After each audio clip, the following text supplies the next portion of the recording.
It feels like enlightenment is just so expensive these days. Oh, absolutely. I mean, between the like $1,000 weekend wellness retreats and these restrictive diets where you basically have to buy an entirely new pantry. Right, the endless subscription models for meditation apps. Exactly. It's like finding inner peace is locked behind this luxury paywall now. Yeah. Modern spirituality is kind of transformed into a high-end lifestyle brand. It really has. But so what if a movement came along and claimed that ultimate spiritual liberation and even like profound physical healing cost absolutely nothing? Wow. And all it required was a two-dimensional photograph and silently repeating 3 specific words. I mean, that completely upends the entire traditional spiritual economy, you know? We're essentially looking at an assertion that the most profound states of human consciousness, states that people spend lifetimes and, frankly, fortunes trying to achieve, are just freely accessible to anyone, anywhere. Regardless of their background or financial status? Exactly. Well, today's deep dive is exploring exactly that. We're looking at the mechanics, the bold claims, and the philosophy behind a practice known as Guru Siyag Yoga, or GSY. Yeah. We're unpacking a translated transcript of YouTube broadcast, and it's titled Our Experiences with Guru Siyag Yoga, Part 745.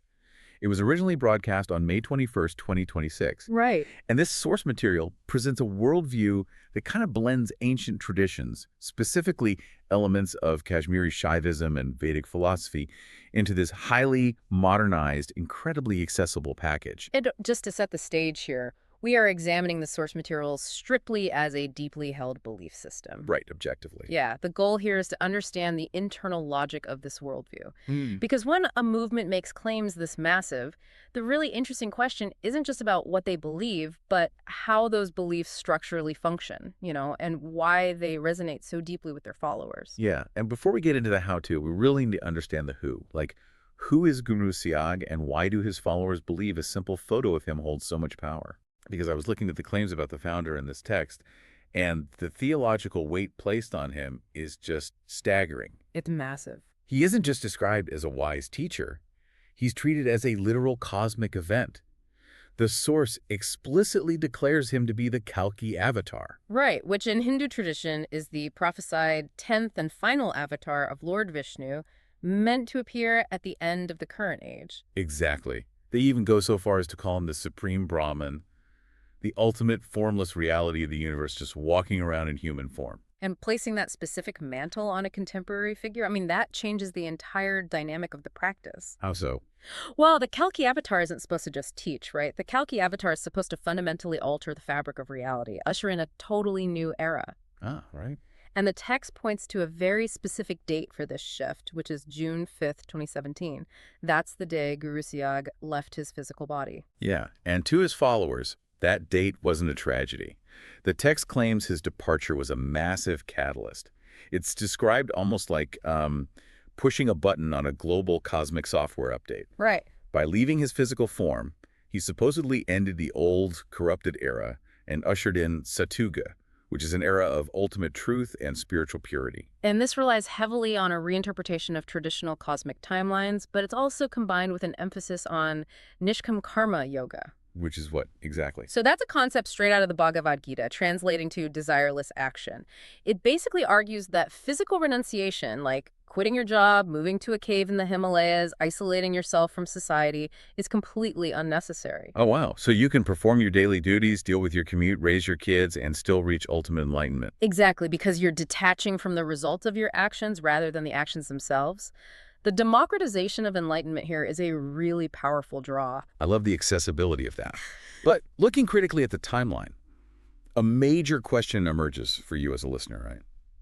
How does a movement sustain its momentum, let alone claim a new era of ultimate truth has just begun, when the very architect of this new era is no longer physically present to guide it?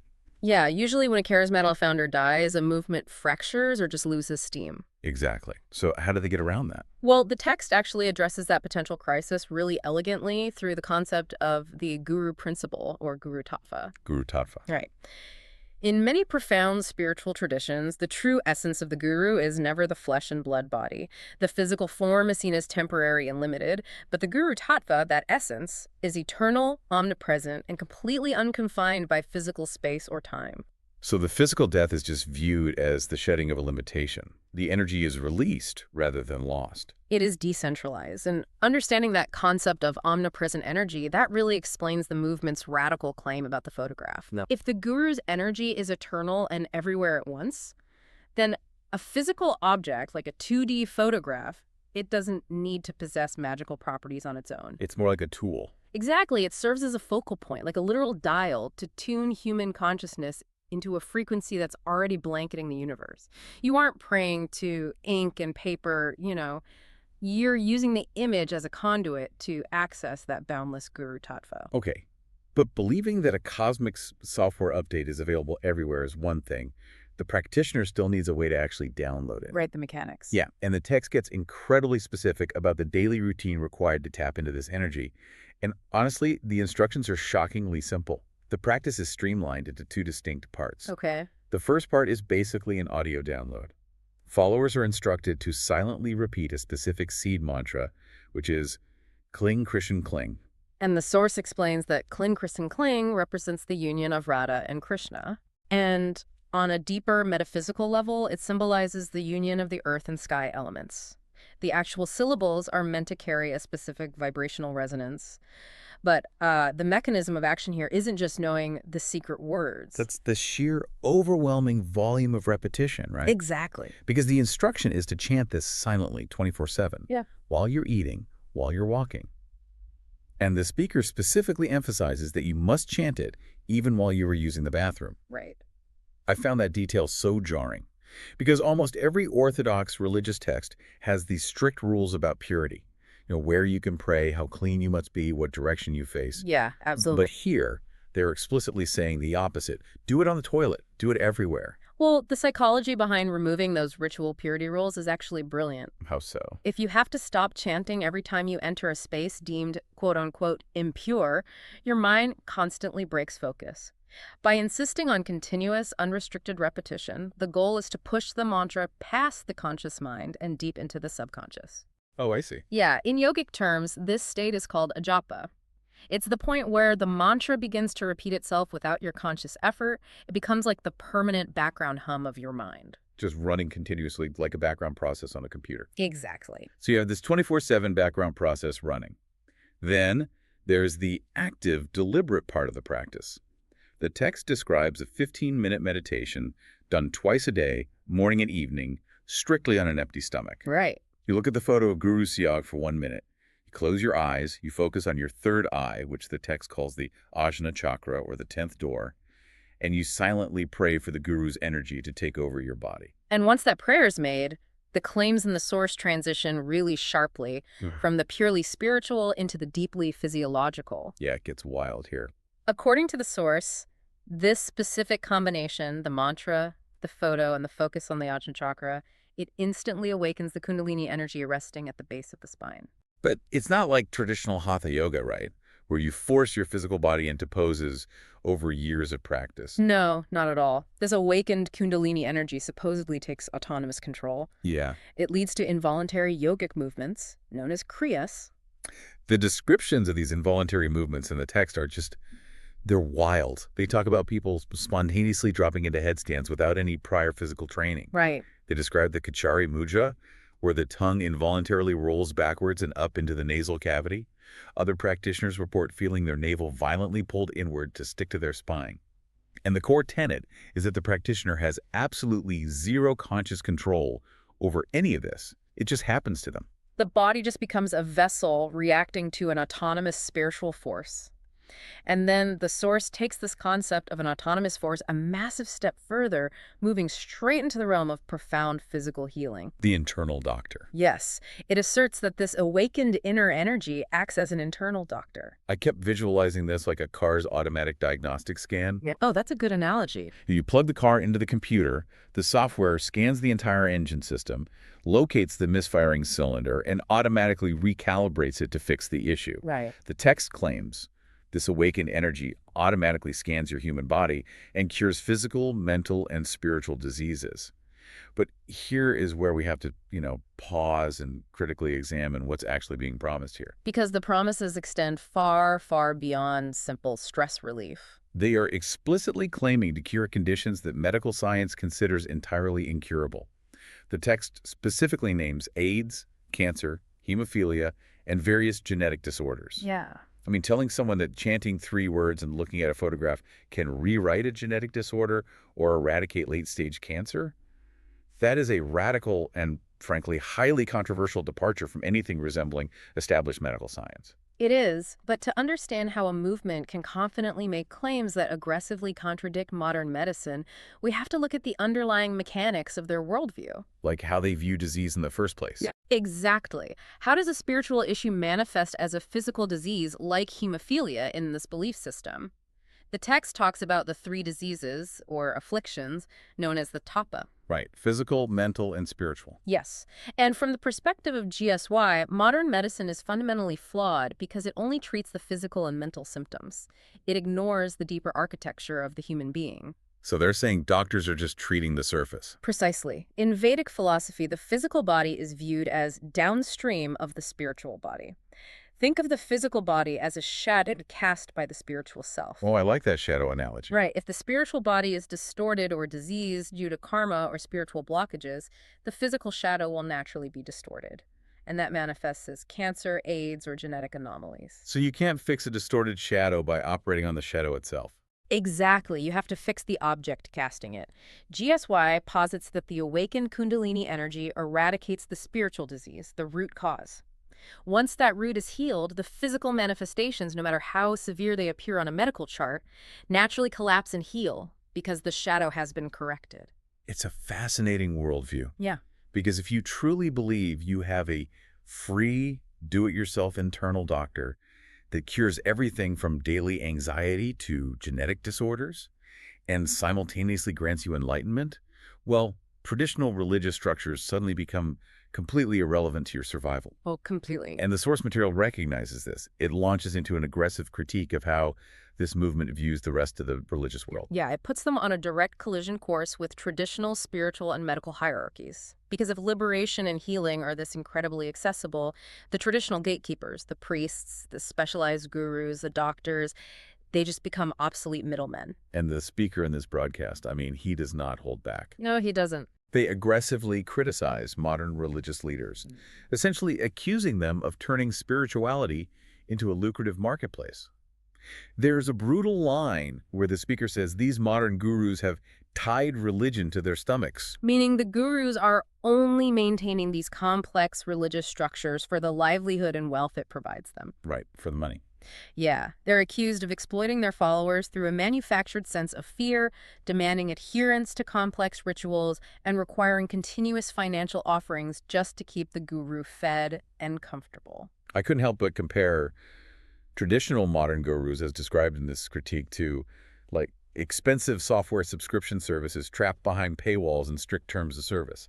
Yeah, that's spot on. You know, you have to pay this monthly initiation fee, wear this specific color, follow this rigid diet. Right. But in stark contrast, Guru Siyag Yoga positions itself as open source spirituality. Completely open source. It is completely free. There are no donations accepted, no offerings required, and no third-party mediators to appease. And the contrast regarding lifestyle restrictions is particularly sharp.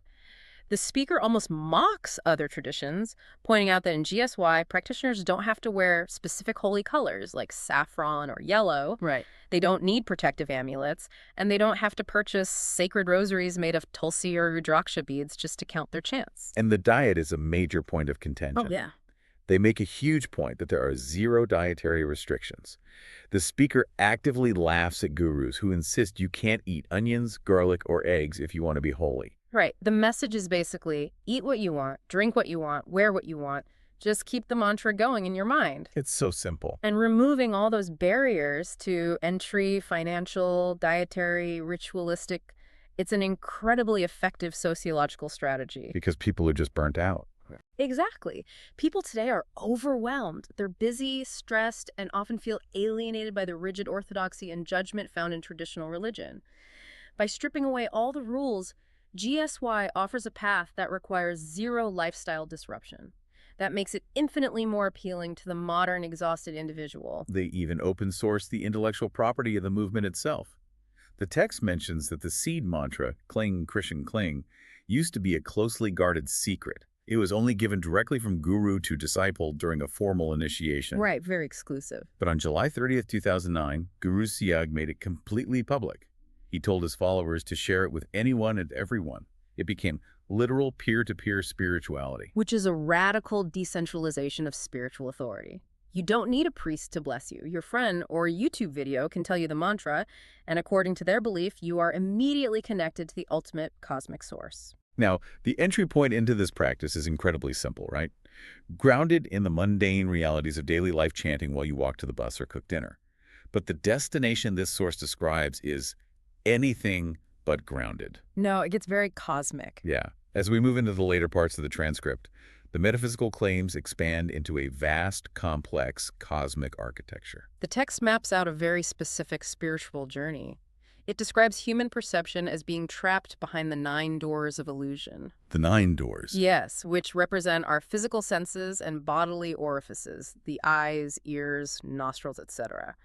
The goal of the meditation is to draw the energy inward and upward, breaking through to the 10th door, which is the Ajna chakra, located between the eyebrows. And once a practitioner breaks through that 10th door, they aren't just experiencing deep relaxation anymore. They are entering literal higher realms of existence. Right. The text names these realms, Satlok, Alaklok, and finally Agamlok, which is described as the ultimate destination, a place of permanent peace and total liberation from the cycle of rebirth, known as moksha. And to navigate these higher realms, the source breaks down human existence into 3 distinct bodies, which is a concept deeply rooted in ancient Indian philosophy. Okay, what are the 3 bodies? So the first is the physical body. That's the dense material form we see and interact with daily. The second is the subtle body. This form is invisible to the physical eye, but according to the text, it's capable of untethered astral travel anywhere in the physical universe. And the speaker in the broadcast casually mentions that during deep meditation, his subtle body has traveled to the moon, and even more surprisingly, to the White House to gather information. Yeah, that's quite a claim. Which is a claim that demands we pause. Right. Because if thousands of practitioners are allegedly gathering intelligence in Washington, D.C. via astral projection, how do we distinguish a profound spiritual vision from just a really active, highly detailed imagination occurring during a meditative state? Well, distinguishing between literal geographic astral travel and the exploration of a boundless subconscious landscape is kind of the eternal challenge of esoteric experiences. However, whether the subtle body is actually hovering in the Oval Office or just navigating a complex psychological construct, the internal result for the practitioner is identical. Meaning the feeling it gives them. Exactly. The psychological outcome is a life-altering sense of boundlessness. The practitioner's mind is shattered free from the feeling of being trapped by their physical reality, their illness, or just their mundane life. That sense of total freedom is powerful, and it goes even deeper with the 3rd body they describe, the causal body. Yes. The text describes this as a massive data center holding the unlimited past and the unlimited future of the soul. During advanced meditation, you can supposedly view this data. I immediately pictured it as like a cosmic cloud storage DVR. A cosmic DVR, I like that. Yeah, you just log into the 10th door and watch your soul's entire timeline play out in high definition. It aligns perfectly with ancient Eastern concepts of a cosmic ledger, sometimes called the Akashic Records. It's a permanent, unalterable record of every thought, action, and consequence your soul has ever experienced across countless lifetimes. So the causal body is basically the hard drive of your karma. Precisely. And to tie all of this massive cosmic architecture together, the transcript introduces a channeled entity named Nandi. Right? Nandi. They actually play a clip of this entity explaining exactly why this specific practice works so effectively right now in our current age. Nandi claims that in this current era, known as the Kali Yuga, which is almost universally considered the dark age of moral decline and chaos in Hindu cosmology, all 5 core elements of the universe are perfectly stabilized. And reinterpreting the Kali Yuga like this is just a brilliant theological inversion. It really is. Because traditionally, the earlier cosmic eras, like Satyuga or Treta Yuga, are revered as the golden ages of spiritual achievement. But Nandi argues that because the elements were unstable or shifting during those golden ages, complete permanent merger with the divine was actually much harder. Yeah. Now, precisely because we are in the dense, dark age of Kali Yuga, the elements have settled and stabilized. Therefore, according to Nandi, This is the optimal and perhaps only time humanity can easily achieve complete spiritual liberation. It basically takes the overwhelming dread of living in a chaotic, stressful modern world and flips it into a profound spiritual advantage. Yes. It creates an incredible sense of urgency and privilege for the follower. The message is, the world isn't falling apart. It is finally stabilized enough for you to get enlightened easily. You are in the exact right time with the exact right free tool. Every enduring spiritual movement must eventually answer the why here, why now question to keep its followers engaged, right? Absolutely. And this explanation answers that question flawlessly. It just turns modern anxiety into an asset.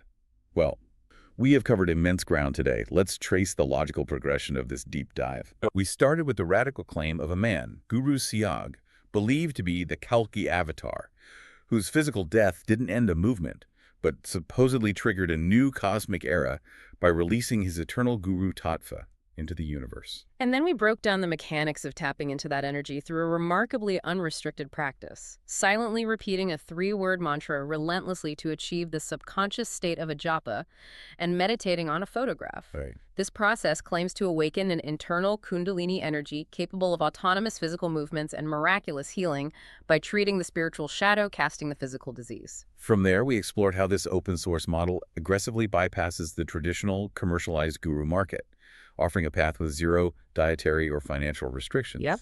And finally, we navigated their metaphysical map, traveling from the physical body through the 10th door, astral projecting via the subtle body, accessing the cosmic ledger of the causal body, all justified by the brilliant theological flip that makes our modern dark age the perfect environment for liberation. Zooming out, the core appeal of Guru Siyag Yoga is just undeniable.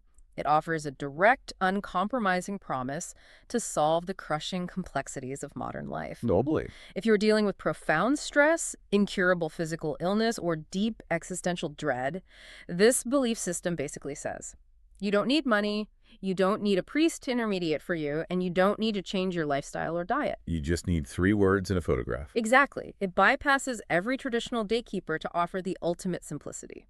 Well, I want to leave you with a final thought to mull over. We began by looking at the incredibly expensive, complicated wellness industry. Right. If the ultimate truth of the universe is indeed as simple and accessible as this source claims, completely free, requiring no intermediaries, no special diets, no complex rituals, and available while you are just walking down the street, why do human beings so often prefer the complicated, expensive, and restrictive paths to find meaning? That's a great question. What does our deep, persistent attraction to complex, costly rituals say about how we value ourselves and our own spiritual worth? Do we secretly believe that if enlightenment doesn't cost us everything, it isn't worth anything? Yeah, that human tendency to equate suffering and cost with value, that's a profound barrier to recognizing simplicity no matter what path you follow. So true. Well, thank you for joining us on this deep dive. Keep questioning, keep exploring the mechanics behind the beliefs, and we'll catch